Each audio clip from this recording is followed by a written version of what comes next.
Sarvanand Sonovalji's own, situation is very merciful, is pitiable.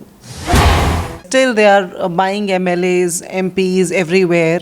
But then what is happening? Today you see BJP is sitting 4 MPs only in a matter of the last 10 days have joined the Congress party.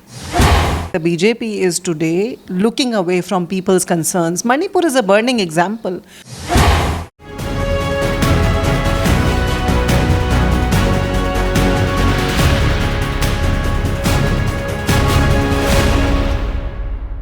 Now I am joined by Mahima Singh, the national AICC leader, and she is going to give some information regarding coming election in perspective of national perspective. First of all, Madam, great welcome to our channel. And how do you see the upcoming result in favor of Congress in Lok Sabha 2024? We are very hopeful that the people of this country are going to oust the BJP, the anarchical, the tyrannical BJP from the political discourse. The political, victory is going to be the Congresses, the India blocs, because India is the only hope that we have, especially with the recent actions, the dictatorial actions of the government. You've seen yesterday, day before yesterday, Mr. Kejriwal, Delhi's sitting CM, was arrested. Before that, Jharkhand CM was arrested. See, a party which goes on arresting elected representative, a party which freezes the accounts of the principal opposition party in the country. Congress party's accounts have been frozen.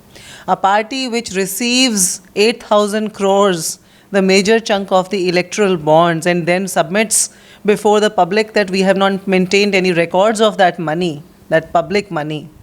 A party which brought an unconstitutional scheme to gain in a wrongful manner from the people of the country needs to be shown the mirror, and I think it's high time.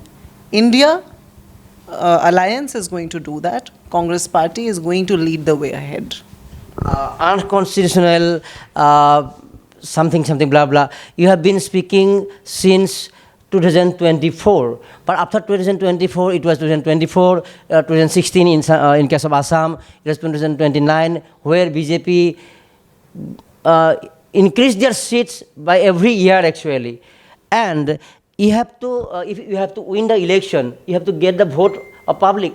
But when the party members, party leaders are quitting your party, then how do you expect that people will vote you? Recently, Dijan Sharma, he was the ex-MP, he has quit. Rana Goswami, he was the executive working president. Prior to that, MLA Mr. Kamalaksha Puragasto, he has been in touch with the CM. So in this case where your senior leaders are not with you, they are not agreed to with you, then how do you expect that people will come with you? Are these leaders with themselves? That is the biggest question. Are they with their own conscience? Do they know what they are doing? That is the biggest question. Or are they mere opportunists fooling the people? That is the question today. And I think the public knows. The ones that are running after the opportunity, the ones that are conveniently shifting sides, Hindi mein we say thali ka bengan, the one that doesn't know which side do they belong to. So it is a matter of ideology. The battle that the Congress fights ever since for the last 150 years is an ideological battle, is a battle of principles, is a battle of values. And we are the most dynamic movement the world has ever seen, with our leader having walked 10,000 kilometers across the country, through the length and the breadth of the country. I think we are the only ones that can really claim that we have understood the soul of this country. We are not the ones that have come making huge capitalist promises to our people. We are the ones who have toiled with them in their turmoil. So you are asking me that, votes should reflect the support or the movement that we represent. I would like to remind you Telangana election. Would you say that the BJP outperformed us or we outperformed everybody else in Telangana? 6 months before the Telangana election, the country thought, the entire media, everybody thought that the Congress is nowhere to be seen. It's not even going to be able to save its deposits. But then here we are running a government successfully, Karnataka for that matter. You see, we promised, we made guarantees, and what came out, all the guarantees have been fulfilled already. It's been just almost nearly 1 year of running the government there. Himachal Pradesh for that matter. But what the BJP is doing, in spite of freezing our accounts, in spite of arresting sitting representatives of the public, in spite of gaining wrongfully the maximum number of donations, still, I mean, where are they going to stop? Still, they are not stopping anywhere. Still, they are buying MLAs, MPs everywhere. But then what is happening? Today, you see, BJP is sitting 4 MPs only in a matter of the last 10 days have joined the Congress party. You are talking of our leaders here and elsewhere. You've named a few right now. Are they MPs or MLAs sitting? What is their political stature right now? SBS is Chief Minister of Assam now. Yeah, he's Chief Minister now. But in the last 10 days, I'm saying, 10 elected representatives, members of parliament, have left the BJP and joined us. MLAs have left the BJP and joined us. Just day before yesterday, if you have not seen, many small regional parties have come and joined the movement called the Congress because they said, we believe in Rahul Gandhi's yatra, we believe in his voice. That is the sole voice today that raises people's issues. It is going to reflect in the votes this time. We are going to win heavily. Okay. Apart from Congress BJP debate, I would like to ask in the last that what are the reasons that you should have been voted in Assam actually? How do you see the Assam scenario? Why should we be voted in Assam? Yeah. See, in the center, there's a government right now and their representative here in Assam. They said that we will live up to the Assam Accord in its letter and spirit. Is that correct or not? That is correct? Yeah. Have they lived up to the Assam Accord? Or are they trying to betray the faith of Assamese people? Befooling them every day, day in, day out.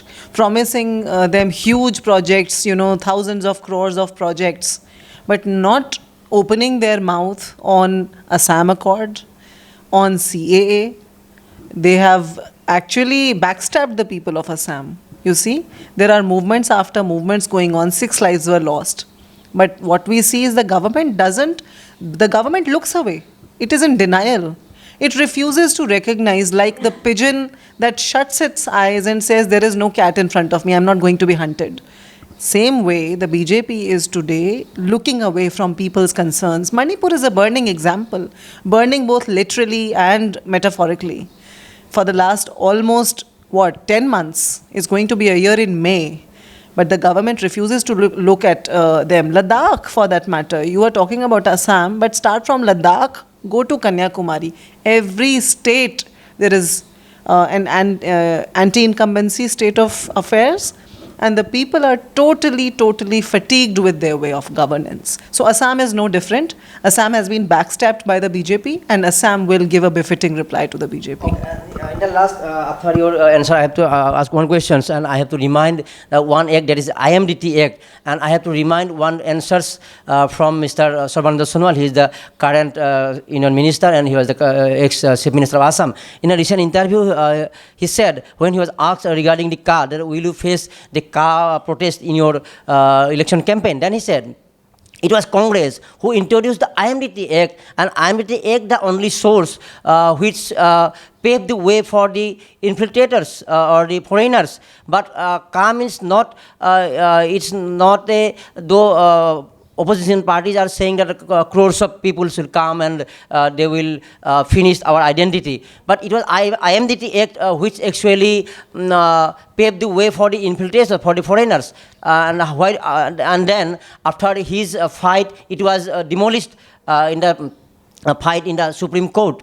So he said, what he has said, in a nutshell, I have to say that car is not so harmful in regarding or in respect to IMDT Act, which was basically more harmful that introduced by Congress. Means Congress is more harmful, but BJP is not harmful, what he has said actually.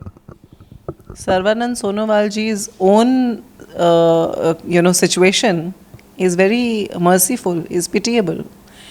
I think he's the first one to have been backstabbed by Hemanta Biswa Sarma and the BJP. So I don't know with what heart or with what face does he speak when he says that. So the reality is for everybody to see. The BJP being the ruling party in the center and the state, cheering loudly, all their workers and the leaders alike, they say, we are the double engine Sarkar. Yet they cry foul about what the Congress did. So if they are only going to follow into our footsteps, then the public might as well do well with the Congress, under the leadership of the Congress. If they are only going to pay for the actions of the Congress and the BJP has no power to change that, but is rather looting the country, but is rather betraying and backstabbing the country, then what wrong is how is the Congress wrong? So Congress has been committed to the welfare of the people in their words, in their actions alike. Our words and actions have not differed. We have done what we have said, what we have promised. Now the BJP is here saying that we will fight against all the wrongs that the Congress had done. But here they say because the Congress did so we will do so. So first of all, Sarvanand Sonowalji, the public pities him for what the BJP did to him. And secondly, what he is saying makes them look very weak politically. And I would advise them to refrain from making such merciful statements. And finally, can you guarantee us and guarantee people of Assam or political scenario that nobody is going to leave the party in coming days? Well, how do you ask me? I'm not a follower of Mr. Modi's that I would say that, we can give guarantee for. They talk like they're fortune foretellers. We talk strategically. We talk about what we can do as a matter of policy. Now, as a matter of policy and ideology, everybody who belongs to the values or to whom the values and principles of the party belong have been here, are here, and will be here. Those thali ka bangans, as I said, keep on swaying here and there as per the opportunity. They will keep on leaving and keep struggling for their identity. That does not matter. That does not bother to us, because when one leader leaves, 1 lakh leaders are being built in the party in the replacement of that leader. So, as I said, it is the most vibrant, the most dynamic movement in the history of the world. Congress and its existence is studied across the world. She has insisted that Congress is running and Congress will run under some principle, and in coming elections, people will vote them regarding their value-based politics. And she also has said that those people who are not interested in value-based politics, they can leave the party, and that does not bother to them. With Akash Dev, this is Maram Kumar for Democracy Live, Guwahati.